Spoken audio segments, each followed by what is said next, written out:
পাকিস্তানি একজন মুসলিম যুবক, সে সব সময় অ্যাডাল্ট ভিডিও দেখতো। তার এই গুনাহের কারণে তার কি করুণ পরিণতি হয়েছিল আপনি যদি এটা শুনেন, আপনার কলিজাটা কেঁপে উঠবে, আপনি আপনার নিজেকে ধরে রাখতে পারবেন না। ওই যুবক অ্যাডাল্ট ভিডিওর প্রতি এত পরিমাণে অ্যাডিক্টেড ছিল, সে অ্যাডাল্ট ভিডিও দেখার জন্য বড় একটা অ্যাডাল্ট সাইট থেকে অনেক টাকা খরচ করে সে লাইফ টাইমের সাবস্ক্রিপশন কিনেছিল এবং সেই ওয়েবসাইটের অ্যাক্সেস সে তার নিজের বন্ধু বান্ধবকেও দিয়েছিল। সে তার সকল বন্ধু বান্ধবকে নিয়ে অ্যাডাল্ট ভিডিও দেখতো।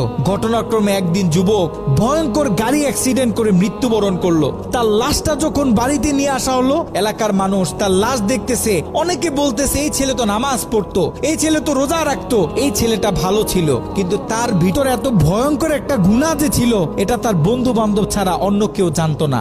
সকলে মিলে তাকে দাফন করে যখন বাড়িতে চলে আসলো, ওই ছেলের মা গভীর রাত্রে মোনাজাতে আল্লাহর কাছে দোয়া করতেছিল, আল্লাহ আমার ছেলে যদি কোনো ভুল করে থাকে তুমি আমার ছেলেকে ক্ষমা করে দাও, আমার ছেলের কোনো গুনাহের কারণে তুমি তাকে জাহান্নামে দিও না, তার কবরটাকে জান্নাতের টুকরা বানায় দাও। দোয়া করতে করতে মা এক পর্যায়ে ঘুমিয়ে পড়লো।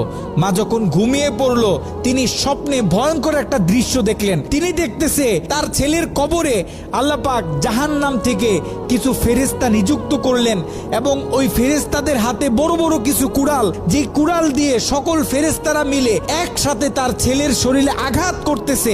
যদি তার ছেলের হাতে আঘাত করে তাহলে হাতটা কেটে দূরে গিয়ে পড়তেছে, যদি পায়ে আঘাত করে তাহলে পাটা কেটে দূরে গিয়ে পড়তেছে। তার ছেলে ভয়ঙ্কর ভাবে চিৎকার দিতেছে। ছেলের ভয়ঙ্কর চিৎকার শুনে মায়ের ঘুম ভেঙে গেল। মা উঠে আবার তাহাজ্জুদ নামাজের জন্য প্রস্তুতি নিলেন, আল্লাহ তাআলার কাছে দোয়া করতেছেন। দ্বিতীয় দিন গভীর রাতে যখন মা ঘুমিয়ে পড়লেন, তিনি দ্বিতীয় দিন আরো ভয়ঙ্কর চিত্র দেখলেন, যেখানে প্রথম দিন 8 থেকে 10 জন ফেরেশতা দিয়ে আল্লাহ পাক তার ছেলের উপর আযাব দিতেছিলেন, সেখানে দ্বিতীয় দিন 30 থেকে 40 জন জাহান্নামী ফেরেশতারা তার ছেলের উপর আযাব দিতেছিল। তার মা আরো ভয় পেয়ে গেল। তৃতীয় দিন গভীর রাতে ওই ছেলের মা যখন আবার ঘুমিয়ে পড়লো, তৃতীয় দিন তিনি খেয়াল করলেন 50 থেকে 60 জন জাহান্নামী ফেরেশতারা তার ছেলের উপর আযাব দিতেছে, তার ছেলের উপর আক্রমণ করতেছে, তার ছেলে ভয়ঙ্কর ভাবে চিৎকার দিতেছে। দিন যত বাড়তেছে আল্লাহ পাক জাহান্নাম থেকে তত বেশি ফেরেশতা তার ছেলের উপর নিযুক্ত করতেছে। মা ভয় পেয়ে গেলেন, মা ভেঙে পড়লেন। ওই ছেলের মা ছেলের বন্ধুদেরকে একদিন ডাক দিলেন, ডাক দিয়ে বলতেছে, দেখো আমি আমার ছেলের উপর দিয়ে এই ভয়ঙ্কর স্বপ্ন দেখতেছি, তোমরা যাও কোনো আলেমের কাছে জিজ্ঞাসা করো যে কেন আমার ছেলের সাথে এমন হচ্ছে। ওই ছেলের বন্ধুরা মিলে পাশের বড় একটা মাদ্রাসায় চলে গেল।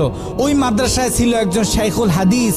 তার কাছে গিয়ে যখন পুরো স্বপ্নটা ব্যাখ্যা করা হলো, শাইখুল হাদিস স্বপ্নটা শুনে তিনি থরথর করে কাঁপতেছিলেন। শাইখুল হাদিস ওই ছেলের বন্ধুদেরকে জিজ্ঞাসা করতেছে, তোমাদের বন্ধু দুনিয়াতে থাকা অবস্থায় এমন কি কোনো গুনাহ করত যেই গুনাহ তার মৃত্যুর পরে এখন অন্য মানুষ করতেছে? তখন ওই ছেলের বন্ধুগুলো মাথাটা নিচের দিকে আসামির মতো দিয়ে চোখের পানি ছেড়ে বলতেছে, হ্যাঁ আমাদের বন্ধু এমন একটা গুনাহ করত যেই গুনাহটা সে পৃথিবী থেকে চলে যাওয়ার পরেও এখন আমরা করতেছি, আমাদের থেকে অন্য মানুষেরা করতেছে, তাদের থেকে অন্য মানুষেরা করতেছে। আমাদের বন্ধু অ্যাডাল্ট ভিডিও দেখতো, সে একটা সাইট থেকে সাবস্ক্রিপশন কিনেছিল, সেই মেইল পাসওয়ার্ড আমাদেরকে দিয়েছিল, আমরা আমাদের বন্ধুদেরকে দিয়েছি, তারা তাদের বন্ধুদেরকে দিয়েছে, এরকম করে এটা আস্তে আস্তে ছড়িয়ে পড়তেছে। ওই আলেম বলতেছে, শোনো তার এই গুনাহ পৃথিবীতে যত মানুষ করবে, দৈনিক যত মানুষ এই গুনাহের সাথে লিপ্ত হবে, আল্লাহ পাক জাহান্নামের তত বেশি ফেরেশতা তোমাদের বন্ধুর উপর আযাব দেওয়ার জন্য নিযুক্ত করে দিবেন। নাউজুবিল্লাহ। যত সম্ভব পারো তোমরা এই ওয়েবসাইটের অ্যাক্সেসটা বন্ধ করার চেষ্টা করো। ওই ছেলের বন্ধুরা অনেক কষ্ট করে সেই অ্যাডাল্ট সাইটের এডমিনদের সাথে যোগাযোগ করতে সক্ষম হয়। তারা সেই এডমিনদেরকে জানায়, এই অ্যাকাউন্টের যে মালিক সে গত কয়েকদিন আগে মারা গেছে, আমরা চাই এই অ্যাকাউন্টটা চিরদিনের জন্য বন্ধ করে দেয়া হোক। কিন্তু সেই এডমিন প্যানেল থেকে সেই ছেলের বন্ধুদেরকে জানানো হলো যে এটা কশ্চিন কালেও সম্ভব না, কারণ আমাদের থেকে যারা লাইফ টাইম সাবস্ক্রিপশন নেয় তারা হচ্ছে আমাদের প্রিমিয়াম কাস্টমার।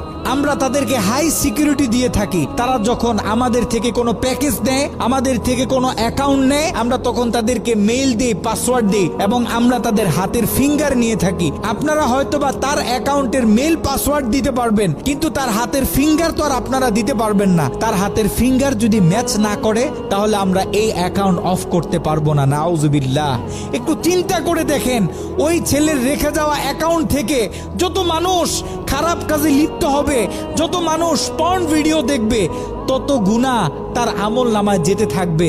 একটু ঠান্ডা মাথায় চিন্তা করেন, আপনি আর আমি আমাদের সোশ্যাল মিডিয়া অ্যাকাউন্টগুলো কিভাবে ব্যবহার করতেছি। আমরা তো আমাদের ফেসবুকে কত ছবি শেয়ার করি, কত মুভি ক্লিপ শেয়ার করে থাকি, কত গান বাজনা শেয়ার করি। আপনার আমার মৃত্যুর পরে এগুলো তো আর কেউ কাটতে পারবে না। যত লক্ষ মানুষ আপনার আমার মৃত্যুর পরে এই ভিডিও দেখবে, আপনার আমার অ্যাকাউন্টে রেখে যাওয়া ভিডিও যত মানুষ দেখবে, আপনার আমার কবরে তত কঠিন কঠিন আযাব দেয়া হবে। আপনি আর আমি জীবিত থাকা অবস্থায় যদি আমাদের ফেসবুক অ্যাকাউন্টে ইসলামিক ভিডিও শেয়ার করি, একটা কোরআনের তেলাওয়াত শেয়ার করি, একটা হাদিস শেয়ার করি, ইসলামিক কোনো ডকুমেন্টারি শেয়ার করি, তাহলে আপনার আমার মৃত্যুর পরে এই অ্যাকাউন্ট থেকে যত মানুষ এই ভিডিওগুলো দেখবে, আমরা কবর থেকে তত বেশি সওয়াব পাইতে থাকবো। এ কারণে আমরা পৃথিবীতে থাকতে যত কাজ করব, সব কাজ যেন আমরা চিন্তা ভাবনা করে তারপরে করি।